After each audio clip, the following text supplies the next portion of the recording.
sent in actually by a customer of ours who said that we could accept it as a gift.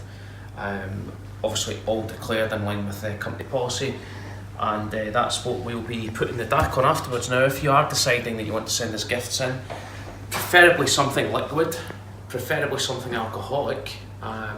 Cars are good. I mean, anything really, any sort of gift that's that's useful is appreciated. But yeah, something that's wet, liquid, and provides much refreshment and easy tension at the end of a long week here at Elite Audio. So.